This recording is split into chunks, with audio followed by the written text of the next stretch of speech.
everybody, just me again, Wayne, and it's time to try to fix my amplifier. I can't tell you how many people have commented and emailed and sent messages via Raven saying, Wayne, when will you get your Peavey Vypyr 75 fixed? The reason I can't tell you is because there haven't been any. But anyway, I still need to fix the amplifier. Now, this here is one of the first line of the Peavey Vypyrs, back when a modeling amp was, novel. And over the past decade, during the very few times when I have picked up a guitar, I have used this amplifier. But a few months ago, it just quit working all of a sudden. Just nothing. So I have been, in the interim, using this one, a Peavey Bandit 65 that I bought brand spanking new in 1983. It's not the greatest sounding amplifier that was ever put together by human hands, but it could be worse, and it has never failed me. It's going on 40 years old. It's serving me well to this very day. Anyway, so regarding the Vypyr 75, from the research that I have done, there are probably only two remotely likely suspects. One of them being the fuse. Apparently these things are notorious for blown fuses, and despite what it says in my Peavey Vypyr 75 owner's manual, the fuse is not conveniently located on the back of the amplifier. Instead, it is on the circuit board inside the thing. So, that's neat. The other possibility, or the other likely possibility for why this thing isn't working, is that there is a problem with the computer gizmo chippy deals that are inside it. So, and if that's the problem, well, I'm just pretty much fucked. But, that's how it goes. It's only an amplifier. It's not like it's people. So, the first thing I will do, though, before trying to dismantle this thing, is double check. This will actually be about a quadruple check. That there is power to the outlet, and check that the power cord is firmly plugged into the back of the amplifier. Those are really obvious things, but these are the sorts of little dumbass elements I have overlooked before. So, we'll see. Anyway, the Bandit 65 is currently plugged into the outlet I plan to use. So let's check that out, shall we? Come, Bandit. Hey, it looks and sounds like it's got power. All right, we know the outlet has power, so that's good.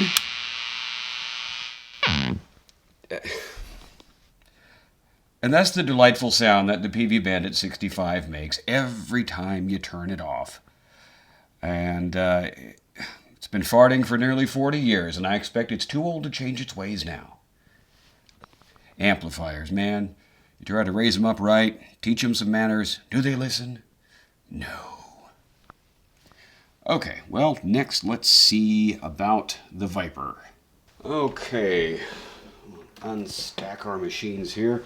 Yes, I have the Peavey Vypyr sitting on top of the Bandit 65, held up by 4 weight plates. Don't try this at home, kids. I'm sure this is not approved by the National Safety Council or whatever. Okay. Power cord is there. Seems to be plugged in fairly firmly to the back of the amplifier. So, let's plug it into the wall, shall we, and see what happens then. Okay, so the Vypyr's plugged into the outlet that we know has power. And, there's a part of me that thinks maybe it'll work. And that part of me is stupid. Let's see about dismantling this thing, shall we? Better turn it off so I don't shock myself. And unplug it. It is not entirely obvious to me how to do this.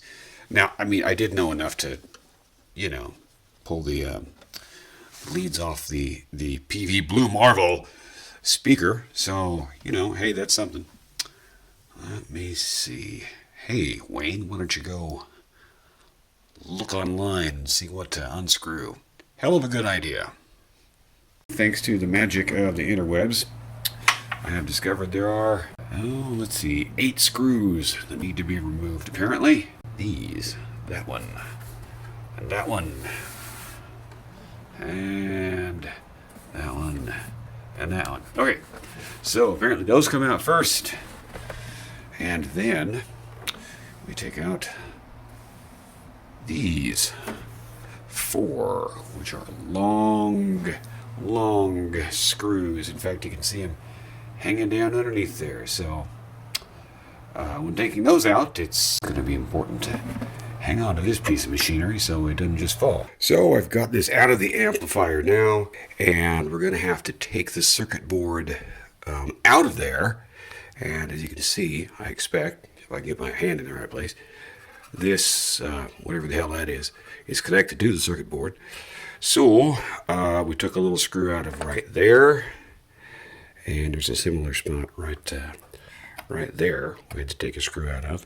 And I think, yeah, I'll have to flip it around and take a screw out of there from the other side, and out of there from the other side. And at that point, we'll be able to take out that screw and have our board, just kind of free to work on. Of course, we'll also have to, unplug these, which should be easy enough, and unplug these, keeping close track that we remember which thing goes back where.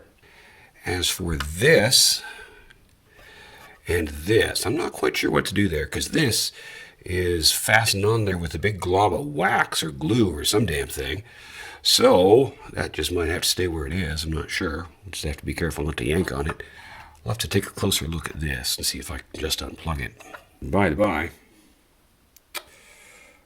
there is our fuse right there.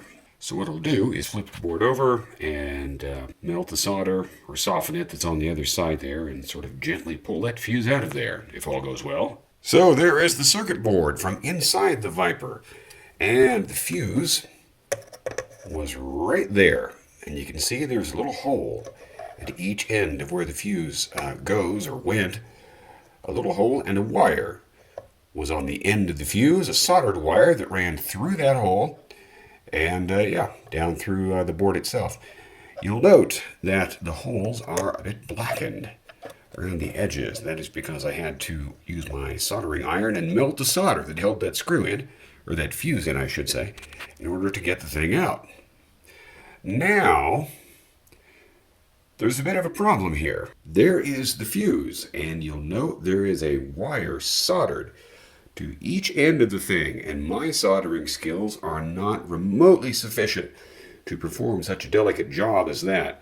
By the by, note the blackening inside the fuse. That is clearly a thing that is not as it should be. So, since I can't solder a wire to the end, I just don't have the capacity to do that, I think what I'll do is what some other fella did in a YouTube video, and put a fuse holder, mount an external fuse holder on the back of the chassis. And son of a gun, there is the fuse holder in question. Now, this part, right, will go through the hole, and, the little washer or nut will screw on there to hold it steady.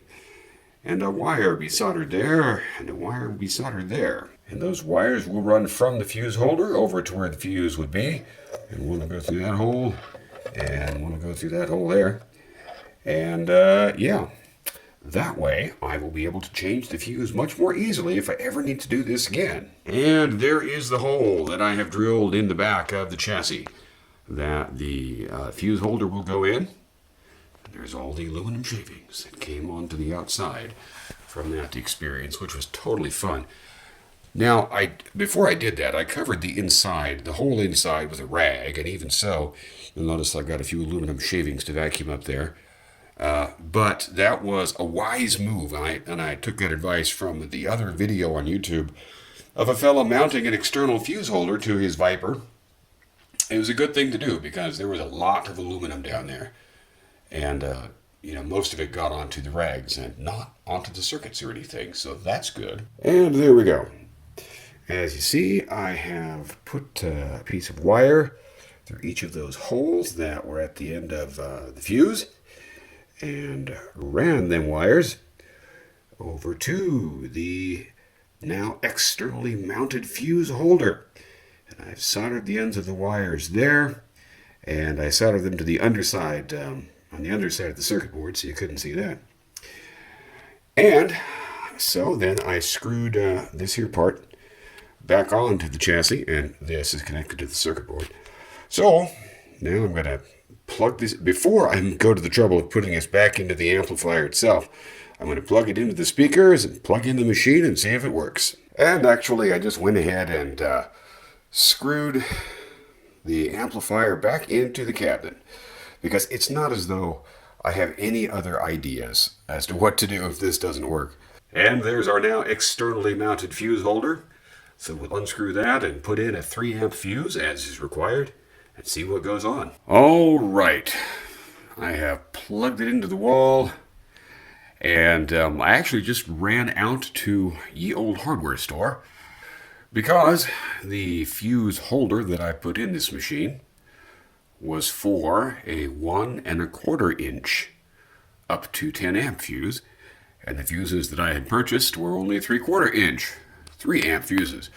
So I got some different fuses, some 1 1/4 inch up to 10 amp fuses, and if they accommodate up to 10 amps, one would think they'd accommodate 3 amps as well.